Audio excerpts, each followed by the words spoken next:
ಇದೆಯಾ ನಿಮಗೆ? ಇಲ್ಲ, ಹೌದಲ್ಲ? ಓಕೆ, ಈಗ ಎಲ್ಲರೂ ಹಸಿರು ಸೀರೆ ಹಾಕೊಂಡು ಬಂದಿದ್ದೀವಿ. ಏನಕ್ಕಿರ್ಬೋದು?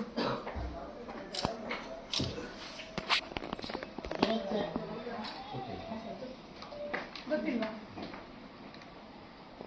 ಇವರೊಬ್ರು ಹಾಕ್ಲಿಲ್ಲ, ಸ್ವಲ್ಪ ಗಡಿಬಿಡಿಯಲ್ಲಿ ಬಂದ್ರು. ಪ್ಲೀಸ್ ಪಾತ್ರೆ ಮುಂದೆ ಹಸಿರು ಸೀರೆ ಹಾಕೊಂಡು ಬಂದಿದ್ದೀವಿ. ಇವತ್ತು ಮಂಡೇ. ಯಾಕೆ ಹಾಕಿರ್ಬೋದು? ಗೊತ್ತಿಲ್ವಾ? ಇಲ್ವಾ? ಓಕೆ, ಈಗ ನಿಮ್ಮ ಬಗ್ಗೆ ಎಲ್ಲರ ಹತ್ರ ಒಂದು ತಿಳಿಸ್ಬೇಕಿತ್ತು, ಅದಕ್ಕೆ ನಾನು ಇಲ್ಲಿ ಬಂದಿದ್ದೀನಿ. ನಿಮ್ಮ ಮೇಲೆ ಆಲ್ರೆಡಿ ನಾನು ಕಂಪ್ಲೇಂಟ್ ಡ್ರಾಫ್ಟ್ ಮಾಡಿದ್ದೀನಿ. ACP ಅವರನ್ನು ಇವಾಗ ಇಲ್ಲಿ ಕರೆಸ್ತೀನಿ. ನಿಮ್ಮಲ್ಲಿ ಒಬ್ಳು ಕೆಲಸ ಮಾಡ್ತಾ ಇದ್ದಾರೆ, ಅವಳ ಐಡೆಂಟಿಟಿಯನ್ನು ನಾವು ಹೇಳ್ತಾ ಇಲ್ಲ ಇಲ್ಲಿ, ಬಟ್ ಅವಳಿಗೆ ಕಂಪ್ಲೇಂಟ್ ಕೊಡ್ತಾನೆ ನಿಮ್ಮ ಮೇಲೆ. ಯಾಕಂದ್ರೆ ಹತ್ಕೊಂಡು ಬಂದಿದ್ದಾಳೆ. ಅವಳು ಏನ್ ಕಂಪ್ಲೇಂಟ್ ಕೊಟ್ಟಿದ್ದಾಳೆ ಅಂದ್ರೆ, ಫಸ್ಟಿಗೆ ಅವಳಿಗೆ ಫೈಲ್ ಆ ಕಡೆ ಈ ಕಡೆ ಕೊಂಡೋಗ್ತಾ ಇದ್ಲು. ಅವಳು ಒಬ್ಳು ಕಾಂಟ್ರಾಕ್ಟ್ ಬೇಸ್ ಅಲ್ಲಿ ಕೆಲಸ ಮಾಡುವ ಹುಡುಗಿ, ಹೆಂಗಸು, 2 ಮಕ್ಕಳ ತಾಯಿ, ಗಂಡ ಇಲ್ಲ, ದುಡಿಲಿಕ್ಕೆ ಬೇಕಾಗಿ ನಿಮ್ಮ ಆಫೀಸಿಗೆ ಬಂದು ಸೇರ್ಕೊಂಡಿದ್ದಾಳೆ. ನೀವು ಅಲ್ಲಿ ಇಲ್ಲಿ ಮುಟ್ತಾ ಇದ್ರಿ ಅವಳನ್ನು. ನೋಡಿ ನೋಡಿ, ನಾ ಹೇಳಿ ಕೇಳಿ ಫಸ್ಟ್. ಇಲ್ಲ ಅಂತ ಅದಕ್ಕೆಲ್ಲ ಎಂಕ್ವೈರಿ ಆಗುತ್ತೆ. ಯಾಕೆ ಆಫ್ ಮಾಡಿಲ್ಲ ವಿಡಿಯೋ? ಯಾಕೆ ಆಫ್ ಮಾಡಿಲ್ಲ? ಕೇಳ್ತಾ ಇದ್ದೀವಿ. ಅದಾಯ್ತಾ? ಒಂದು ನಿಮಿಷ ಅಕ್ಕ, ಅದಾಯ್ತಲ್ಲ, ಅಲ್ಲಿಂದ ಅವಳು ನಿಮ್ಗೆ ಸಹಕಾರ ಮಾಡ್ಲಿಲ್ಲ ಅಂತ ಹೇಳಿ ಅವಳನ್ನು ಡಿಮೋಷನ್ ಮಾಡಿದ್ರಿ. ಅವಳು ಇಲ್ಲಿ ಕಬ್ಬು ತೊಳಿಲಿಕ್ಕೆ ಹೋದ್ಲು. ಅಲ್ಲೂ ನಿಮ್ಮ ತೀಟೆ ಸಹಿಸ್ಕೊಳ್ಳಿಕ್ಕೆ ಆಗ್ಲಿಲ್ಲ ನಿಮ್ಗೆ. ನಿಮ್ ಮುಖ ನೋಡಿ, ಮೂತಿ ನೋಡಿ, ನೀವು 2 ವರ್ಷದಲ್ಲಿ ರಿಟೈರ್ಮೆಂಟ್ ನಿಮಗೆ.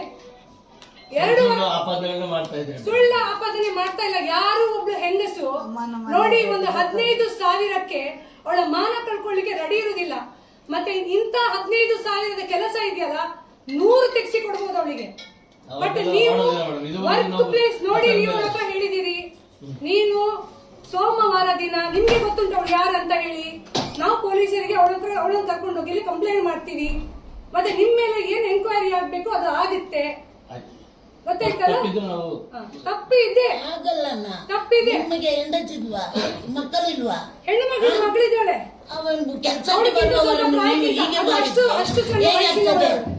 ಹೇಗೆ ಆಗ್ತದೆ? ನಿಮ್ಮ ಏಜ್ ನೋಡಿ, ಒಂದು ಹೆಣ್ಣು ಏನಂತ ಭಾವಿಸಿ ಆಯ್ತಿಲ್ಲ. ಏನು ಹೇಳಿಕ್ಕೆ ಏನಿಲ್ಲ. ನೀವು ಮಾಡಿದ್ದು ಸರಿ ಅಂತ ನಾವು ಹೇಳುದು.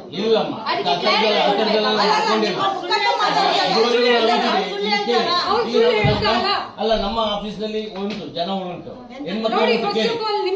ಹೆಣ್ಮಕ್ಳುಗಳುಂಟು. ಕೇಳಿ, ಹೆಣ್ಮಕ್ಳು ಕೆಲಸ ಮಾಡ್ತಾರೆ. ಆಫೀಸಲ್ಲಿ ಇರುವವರನ್ನು ನಿಮ್ಗೆ ಮಿಸ್ಯೂಸ್ ಮಾಡ್ಲಿಕ್ಕೆ ಆಗಲ್ಲ. ಬಟ್ ಹೀಗೆ ಕೆಲಸ ಮಾಡುವವರು ಎಲ್ಲರೂ ಇದ್ದಾರೆ, ಬೇರೆ ಇದ್ದಾರೆ, ಸೆಕ್ಯೂರಿಟಿಯಲ್ಲಿ ಇರೋರು ಇದ್ದಾರೆ, ಸೆಕ್ಯೂರಿಟಿಯಲ್ಲಿ ಇರೋರು ಇದ್ದಾರೆ. ಹೆಂಡತಿಯನ್ನು ಬೇರೆಯವರು ಏನ್ ಮಾಡ್ತೀರಿ?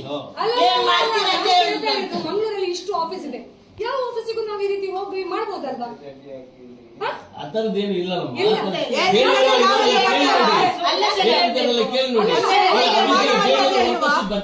ಕಂಪ್ಲೇಂಟ್ ಯಾಕೆ ಮಾಡ್ತಾಳೆ?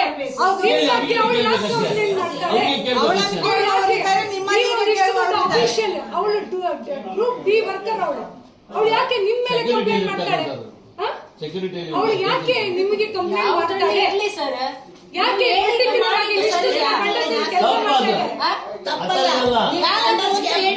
ಕ್ಲಾರಿಟಿ ಸುಮ್ಮನೆ ಕಂಪ್ಲೇಂಟ್ ಕೊಡ್ತಾರ? ಕ್ಯಾರೆಕ್ಟರ್ ನೀವು ಅಲ್ಲಿ ಇಲ್ಲಿ ಮುಟ್ಟುವುದಂದ್ರೆ ಏನು? ಅದು ನಿಮ್ಮ ಹೆಂಡತಿಗೆ ಗೊತ್ತಾಗಬೇಕು. ಆ ತರದೆಲ್ಲ ಇಲ್ಲಮ್ಮ, ಈಸಿಯಾಗಿ ತಗೊಳ್ಬೇಡಿ. ಈಸಿಯಾಗಿ ತಗೊಂಡಿಲ್ಲ, ನಾವು ಹೇಳ್ತಾ ಇದ್ದೀವಲ್ಲ, ಆ ತರದೆಲ್ಲ ಏನು ಇಲ್ಲ. ಬರ್ಲಿಕ್ಕೆ ಸಾಧ್ಯನೇ ಇಲ್ಲ. ನಿಮ್ಮ ಬಗ್ಗೆ ನಮ್ಗೆ ಏನ್ ಗೊತ್ತಿದೆ? ಏನಾಗಿದೆ? ದೂರಿಗೆ ಏನ್ ಬಂದಿದೆ? ಅದೇ ಬಂದಿದೆ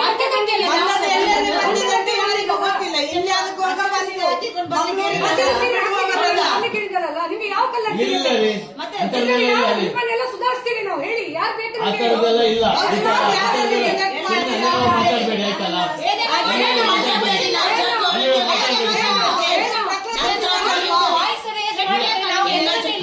ಒಬ್ಬ ಹೆಣ್ಣಿಗೆ ನ್ಯಾಯ ಬೇಕು. ಅನ್ಯಾಯ ಹೆಣ್ಣಾಚೆ ಅಂದ್ರೆ ಇಲ್ಲಿಂದ ಮಾಡಿದ್ರೆ ನಿಮ್ಮನ್ನ ಇಲ್ಲಿಂದ ಡಿಸೈಡ್ ಮಾಡುದು ನಾವು. ನಿಮಗೆ ರಿಟೈರ್ಡ್ ಆಗುವಾಗ ಒಂದು ಕಪ್ಪು ಚೀಲ. ನೀವು ನಮ್ಮನ್ನ ಅಂಡರ್ ಎಸ್ಟಿಮೇಟ್ ಸ್ಟೇಜ್ ಅನ್ನ ಬಂದಿದ್ದೀವಿ ಅಂತ ಆ ತರ ಎಲ್ಲ ಅನ್ಕೊಳ್ಬೇಡಿ. ತಪ್ಪು ಮಾಡಬೇಡಿ.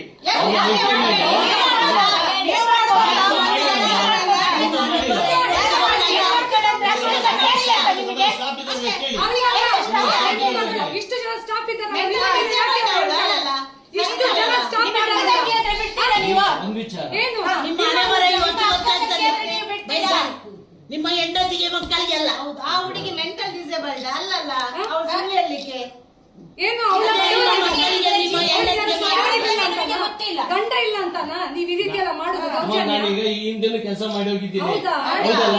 ಹೌದಾ? ಇದುವರೆಗೆ ಕೇಳಿ. ಎಲ್ಲ ಬರ್ತಾರೆ.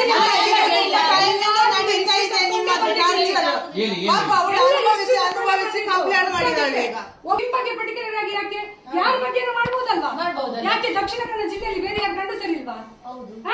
ಯಾರ ಬಗ್ಗೆ ಮಾಡ್ಬೋದಲ್ಲ? ನಿಮ್ಮ ಪರ್ಟಿಕ್ಯುಲರ್ ಆಗಿ ಒಬ್ಳು ಡಿ ಗ್ರೂಪ್ ವರ್ಕರ್ ಬಂದು ನಿಮ್ಮ ಬಗ್ಗೆ ಅಲ್ಲಿ ಮುಟ್ತಾನೆ ಅಂತ ಹೇಳಿ ಕಂಪ್ಲೇಂಟ್ ಮಾಡ್ತಾನೆ ಅಂತಾದ್ರೆ ಇದು ಬಹಳ ಅನ್ಯಾಯದ ವಿಚಾರ.